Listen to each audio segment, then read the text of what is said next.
Saraswati commerce academy. तो friends, आज हम करने वाले हैं अपना क्लास +1 अकाउंट्स का चैप्टर नंबर 21। ठीक है, हमारे चैप्टर का नेम है फाइनेंशियल स्टेटमेंट्स और आज का जो हमारा टॉपिक रहने वाला है वो है प्रॉफिट एंड लॉस अकाउंट। ठीक है, इससे पहले हम अपने पहले 2 वीडियो सेशंस में हम डिस्कस कर चुके हैं कि इसका फर्स्ट में तो हमने डिस्कस किया था इंट्रोडक्शन। ठीक है, फाइनेंशियल स्टेटमेंट्स क्या होता है, इसकी नीड हमें क्यों अराइज हुई, इसके ऑब्जेक्टिव्स क्या होते हैं, इसके यूजर्स कौन कौन से होते हैं। और सेकंड वीडियो सेशन में हमने ट्रेडिंग अकाउंट के बारे में सब कुछ सीखा कि ट्रेडिंग अकाउंट क्या होता है, वो कैसे तैयार होता है, किस तरीके से gross profit and gross loss जो है हमारा निकलता है। ठीक है, उसकी इंपॉर्टेंस सीखी। और आज के वीडियो सेशन में हम डिस्कस करने वाले हैं प्रॉफिट एंड लॉस अकाउंट क्या होता है, इसको हम बनाते क्यों हैं, इसका फॉर्मेट क्या है, कौन कौन सी चीजें इसके अंदर आती हैं। ठीक है, इसका शॉर्ट फॉर्म में भी हम फॉर्मेट सीखेंगे और इसमें सीखेंगे कि इसकी नीड एंड इम्पोर्टेंस जो है वो क्या क्या है। ठीक है, तो आप अगर चैनल पे न्यू है तो फ्रेंड्स, तो चैनल को आप प्लीज सब्सक्राइब कर दीजिए, वीडियो को लाइक कर दीजिए और बेल आइकन को प्रेस जरूर कर दीजिएगा ताकि आपको आगे आने वाली वीडियोस का नोटिफिकेशन मिलता रहे। और अपने फ्रेंड सर्कल में भी वीडियो को जरूर शेयर कीजिएगा। ठीक है, ताकि उनको भी समझ में आए कि प्रॉफिट एंड लॉस अकाउंट जो है वो क्या होता है। ठीक है, तो चलिए आज का टॉपिक हम स्टार्ट करते हैं, प्रॉफिट एंड लॉस अकाउंट। अब देखो, हम ट्रेडिंग अकाउंट बनाते हैं, ट्रेडिंग अकाउंट से हमें क्या पता चलता है, ग्रोस प्रॉफिट का पता चल जाता है, ग्रोस लॉस का पता चल जाता है। बट हम ट्रेडिंग अकाउंट में सारे के सारे एक्सपेंसेस जो है हम नोट डाउन उसके अंदर नहीं कर सकते। कुछ ऐसे एक्सपेंसेस भी होते हैं कि जिनको हमें कहाँ लिखना होता है, हम प्रॉफिट एंड लॉस अकाउंट में लिखते हैं, क्योंकि वैसे तो हमारा ट्रेडिंग अकाउंट ही बहुत बड़ा हो जाएगा। उसके अंदर तो हम क्या कौन से एक्सपेंसेस लिखते हैं कि जो डायरेक्ट एक्सपेंसेस होते हैं। ठीक है, जो डायरेक्टली हम खर्चा करते हैं। ठीक है, हम वो वाले एक्सपेंसेस उसके अंदर लिख देते हैं, जैसे कि हमने कोई भी कैरेज पे कोई भी खर्चा कर दिया, मैन्युफैक्चरिंग से रिलेटेड कोई भी खर्चा कर दिया। ठीक है, वेजेस पे कर दी, ये सब हमने खर्चे उसके अंदर नोट डाउन कर लिए थे। हाँ, बाकी भी तो बहुत सारे खर्चे होते हैं। ठीक है, जैसे कि हमारे ऑफिस से रिलेटेड कोई भी खर्चे होते हैं, हमारा बिजनेस है तो ऑफिस तो होगा ना, तो ऑफिस से रिलेटेड जो भी खर्चे हैं, हम कोई भी सामान जो है सेल कर रहे हैं तो उससे रिलेटेड भी कोई खर्चे हैं, डिस्ट्रीब्यूशन से रिलेटेड भी कोई खर्चे हैं, और कुछ ऐसे खर्चे भी है जिसका कोई नेम ही नहीं होता, जिसको मिसलेनियस में डाल देते हैं, मिसलेनियस एक्सपेंसेस भी हम उसको बोलते हैं। तो ये सारा हमें कहीं ना कहीं कुछ रिकॉर्ड करना होता है, तो इसको हम कहाँ रिकॉर्ड करते हैं, प्रॉफिट एंड लॉस अकाउंट में। और वैसे भी बिजनेसमैन ये जानना चाहता है कि हमें एक्चुअल में कितना नेट प्रॉफिट हुआ और कितना नेट लॉस हुआ। ठीक है, ये सब जानने के लिए वो प्रॉफिट एंड लॉस अकाउंट बनाता है और प्रॉफिट एंड लॉस से उसको पता चलता है कि नेट प्रॉफिट हुआ है, नेट लॉस हुआ है। अगर नेट प्रॉफिट होता है तो जो उसकी कैपिटल अकाउंट होती है बैलेंस शीट में, हम उसमें क्या कर देते हैं, ऐड कर देते हैं जो भी जितना भी प्रॉफिट हमें होता है। ठीक है, तो अब जो है प्रॉफिट एंड लॉस अकाउंट का हम फॉर्मेट भी करेंगे। तो सबसे पहले तो देखिए कि जब भी हम प्रॉफिट एंड लॉस अकाउंट बनाते हैं तो डेबिट साइड में हम क्या लिखते हैं, सारे के सारे एक्सपेंसेस लिख देते हैं, चाहे वो ऑफिस से रिलेटेड हो, चाहे वो सेलिंग से रिलेटेड हो, चाहे वो हमारे मिसलेनियस एक्सपेंसेस हो, हम सभी को रिकॉर्ड कर देते हैं। ठीक है, जितने भी एक्सपेंसेस है हमें सभी को रिकॉर्ड करना होता है। और क्रेडिट साइड में हम किस किस को रिकॉर्ड करते हैं, जितने भी हमारी इनडायरेक्ट इनकम्स होती है उसको हम रिकॉर्ड कर लेते हैं। एक्सपेंसेस हम डेबिट साइड पे रिकॉर्ड करते हैं और क्रेडिट साइड में हम सारी इनकम्स रिकॉर्ड करते हैं। ठीक है, जैसे कि जो प्रॉफिट एंड लॉस अकाउंट है वो एक नॉमिनल नेचर का अकाउंट है। इसमें क्या होता है, debit all expenses and credit all income and gains. ठीक है, तो इसलिए इसमें सारे डेबिट कर दिए जाते हैं एक्सपेंसेस। ठीक है, अब देखो जो प्रॉफिट एंड लॉस अकाउंट होता है is an account into which all gains and losses are collected. इसके अंदर जितने भी गेन्स हैं, यानी कि जितने भी हमारे पास प्रॉफिट्स या फिर जितने भी इनकम्स हैं और जितने भी हमारे पास लॉसेस या जितने भी हमारे पास एक्सपेंसेस हैं, हम सारे इसके अंदर कलेक्ट कर लेते हैं।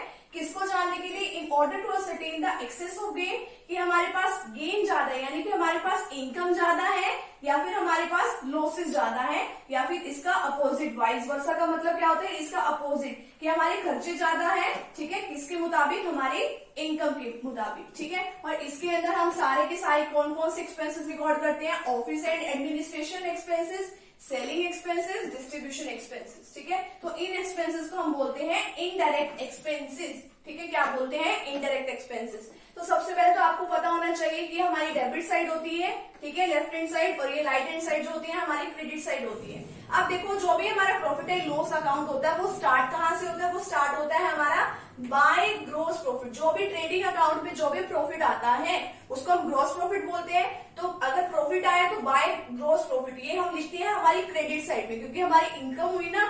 ठीक है, और अगर मान लो ट्रेडिंग अकाउंट में हमारे पास लॉस आया है तो हम कहाँ लिखते हैं इसको, डेबिट साइड में, to gross loss brought down, ठीक है। तो इस तरीके से हम इसको प्रिपेयर करते हैं। अब ऑफिस एक्सपेंसेस आपके बुक में दे रखे होंगे जो कि ऑफिस से रिलेटेड होते हैं, सैलरी पे कर रहे हैं। अब देखो आपने ट्रेडिंग अकाउंट में एक वर्ड सुना होगा वेजेस। वेजेस क्या होते हैं, वेजेस जो है जैसे कि कोई प्रोडक्शन के डिपार्टमेंट में लगा हुआ है कोई वर्कर, तो वो अपना फिजिकल वर्क कर रहा है ना, तो वो फिजिकल वर्क करने के लिए उनको मिलती है वेजेस, ठीक है। अगर कोई मेंटली कोई वर्क करता है, ठीक है, ऑफिस में बैठ के कोई काम करता है, उसको मिलती है सैलरी, ठीक है। एक होता है टू वेजेस एंड सैलरी, तो वेजेस पहले आया तो उसको हम ट्रेडिंग अकाउंट में लिख देते हैं। एक होता है सैलरी एंड वेजेस, तो उसको हम कहाँ लिखते हैं, प्रॉफिट एंड लॉस अकाउंट में। ऑफिस से रिलेटेड खर्चे हैं, टू रेंट दे रहे हैं, मान लो कहीं ऑफिस है तो उसका रेंट दे रहे हैं, rate and taxes. To printing and stationery, आपको पता है कोई भी प्रिंट कराने में कोई खर्चा आया है, या स्टेशनरी कुछ लेके आ रहे हैं, बुक्स लेके आ रहे हैं, कोई फाइल लेके आ रहे हैं, तो इससे रिलेटेड ये खर्चा है। किसी भी चीज का इंश्योरेंस करा रहे हैं तो इंश्योरेंस कराने के लिए उसका प्रीमियम भी पे करना पड़ता है, टू इंश्योरेंस प्रीमियम। कोई भी लीगल चार्जेस हो सकते हैं हमारे, ठीक है, ट्रेवलिंग एक्सपेंसेस हो सकते हैं, तो ये सब हमारे खर्चे हैं। इसी तरीके से जो सेल से रिलेटेड हम कोई भी खर्चा करते हैं, जैसे कि कैरेज ऑन सेल, हमने कोई सेल करी है तो उस सामान को छोड़ के आ रहे हैं मान लो हमारे कस्टमर के पास, तो वो खर्चा कर दिया हमने।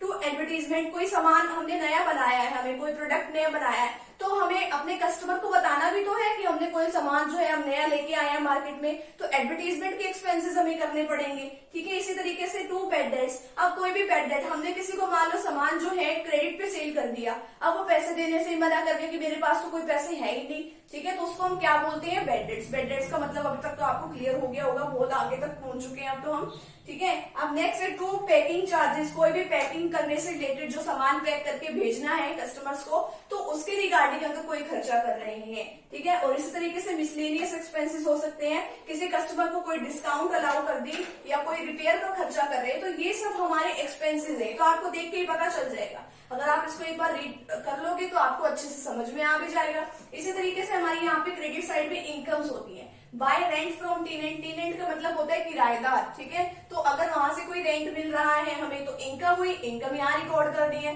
कहीं से मान लो हमने सामान खरीदा है या किसी की पेमेंट करी है तो हमें उसने डिस्काउंट दे दी, बाय डिस्काउंट रिसीव हमें मिली है, तो डिस्काउंट रिसीव को हम क्रेडिट करेंगे। अगर अलाउ करते हैं तो हमारे लिए खर्चा होता है, उसको डेबिट साइड में रिकॉर्ड करते हैं। इसी तरीके से बाय कमीशन रिसीव, हमने किसी को कोई सर्विस प्रोवाइड करी तो उसके अकॉर्डिंग हमें कोई किसी ने कमीशन दिया है, ठीक है। नेक्स्ट है बाय इंटरेस्ट और इन्वेस्टमेंट, हमने अपने पैसे जो है कहीं ना कहीं इन्वेस्ट कर रखे हैं तो उसके बदले में हमें इंटरेस्ट मिल रहा है, बाय इंटरेस्ट और इन्वेस्टमेंट हो गया।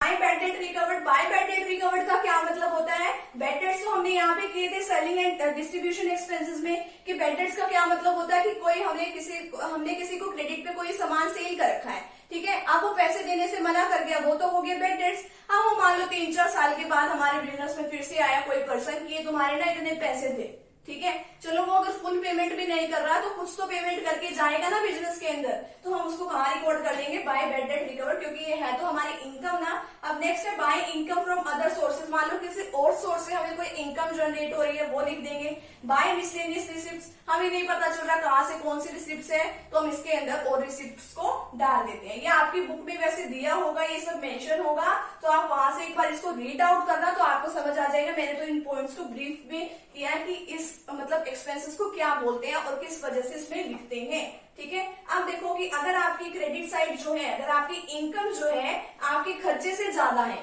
ठीक है, तो आपका क्या होगा, नेट प्रॉफिट। नेट प्रॉफिट को आप हमेशा कहाँ लिखोगे, डेबिट साइड में, ठीक है। अगर आपके खर्चे ज्यादा है, ठीक है, अगर आपके एक्सपेंडिचर ज्यादा है आपकी इनकम से, तो आप यहाँ पे क्या लिखोगे, बाय नेट लॉस। आप इसको एक छोटा सा, आपने यहाँ पे इसका फॉर्मेट तो देख लिया, अब ये देखिए यहाँ पे आप एक्सपेंडिचर लिखते हैं या फिर एक्सपेंसेस अमाउंट, इनकम अमाउंट, ठीक है। अब आपका मान लो बाय ग्रोस प्रॉफिट से क्वेश्चन स्टार्ट हुआ है, ग्रोस प्रॉफिट कहाँ से आया था, ट्रेडिंग अकाउंट से, ठीक है। बाय ग्रोस प्रॉफिट मान लो आपका 500 का था, आपको पता है यहाँ पे आप सारे इनडायरेक्ट एक्सपेंसेस लिखते हो। इनडायरेक्ट एक्सपेंसेस ये सब होते हैं office administration expenses, selling and distribution expenses और मिसलेनियस एक्सपेंसेस। तो जितने भी एक्सपेंसेस ये जो हमने डेबिट साइड पे लिखे हैं ये सारे एक्सपेंसेस लिख दिए। मान लो ये 1000 की एक्सपेंसेस हुए और जो भी मान लो ये हमें इनकम्स हो रही है वो हो रही है हमें मान लो 1000 की, तो ये यहाँ का तो बैलेंस कितना हो गया 1500, ठीक है। आपको पता है ये साइड हमारी डेबिट साइड है और ये साइड हमारी क्रेडिट साइड है, ठीक है। अब इसका तो टोटल है 1500 और ये जो हमने खर्चे किए हैं ये है हमारे 1000, ठीक है। तो हमारी जो इनकम्स है वो ज्यादा है ना हमारे खर्चों से, तो हम यहाँ पे लिख देंगे टू नेट प्रॉफिट। कितना नेट प्रॉफिट है? 1500 में से 1000 को लेस करो, कितना प्रॉफिट आ जाएगा? 500। तो दोनों का बैलेंस हो गया ना इक्वल, तो नेट प्रॉफिट को हम यहाँ पे लिखते हैं। ठीक है। अगर इसी तरीके से अगर मान लो ये यहाँ पे मान लो 1500 होता, ठीक है, 1500 होता, और अगर मान लो ये हमारा होता 500 ओनली, ठीक है। तो अब देखो, तो अब यहाँ पे क्या आएगा? यहाँ पे कितना टोटल हो गया? ये 1000 हो गया। यहाँ पे ये कितना है? 1500 है। और यहाँ पे क्या आएगा? फिर यहाँ पे हमें क्या लिखना पड़ेगा? इसका टोटल तो ओनली 1000 है, तो यहाँ पे 500 से हमारा क्या हो जाता? By net loss. ठीक है। तो इस तरीके से हम इसको रिकॉर्ड करते हैं। अगर प्रॉफिट आए तो हम यहाँ पे लिख देते हैं नेट प्रॉफिट, अगर लॉस आए तो हम वो क्रेडिट साइड में लिख देते हैं। ठीक है। ये हमारा प्रॉफिट एंड लॉस का ये हमारा फॉर्मेट है। अब देखिए इसके फटाफट से नीड एंड इंपॉर्टेंस क्या है प्रॉफिट एंड लॉस के। अब आपको नेट प्रॉफिट और नेट लॉस का पता चल जाता है, पता चल गया ना, नेट प्रॉफिट आया है, नेट लॉस आया है, एक्सपेंसेस और इनकम को लिखने के बाद। ठीक है। नेक्स्ट है comparison with previous years profit. अब आपका मान लो आज के टाइम में ये आपका प्रॉफिट मैंने निकाला था यहाँ पे 500, ठीक है। पिछले साल आप देख सकते हो कि आपको प्रॉफिट कितना था। अगर आपका प्रॉफिट था मान लो पिछले साल 400, तो आप मानोगे कि हाँ भाई हमारा अब के साल जो प्रॉफिट है वो बहुत बढ़िया है। ठीक है। अगर आपका मान लो पिछले साल ये प्रॉफिट था 600, तो आप देखोगे कि नहीं भाई पिछले साल तो हमारा प्रॉफिट ज्यादा था, अब के साल हमारा प्रॉफिट कम है, तो आप कुछ स्टेप्स उठाओगे। ठीक है, कि जिसकी वजह से हम भाई कुछ कर सके कि हमारा प्रॉफिट अब की बार भी ज्यादा आना चाहिए था, तो नेक्स्ट ईयर भाई हमारा अच्छा है, तो इसके लिए आप कुछ अच्छे स्टेप्स भी उठाओगे।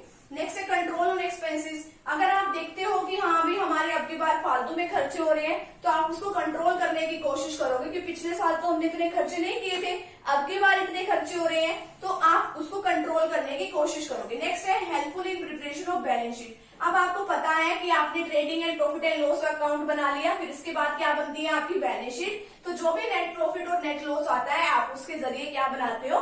बैलेंस शीट बनाते हो। ठीक है। नेक्स्ट वीडियो सेशन में हम बैलेंस शीट के बारे में सीखेंगे कि बैलेंस शीट क्या होती है और ये किस तरीके से प्रिपेयर होती है, तो आप वो भी वीडियो सेशन जरूर देखिएगा। तो मिलते हैं फ्रेंड्स नेक्स्ट टॉपिक के साथ एंड नेक्स्ट वीडियो के साथ। Thank you very much.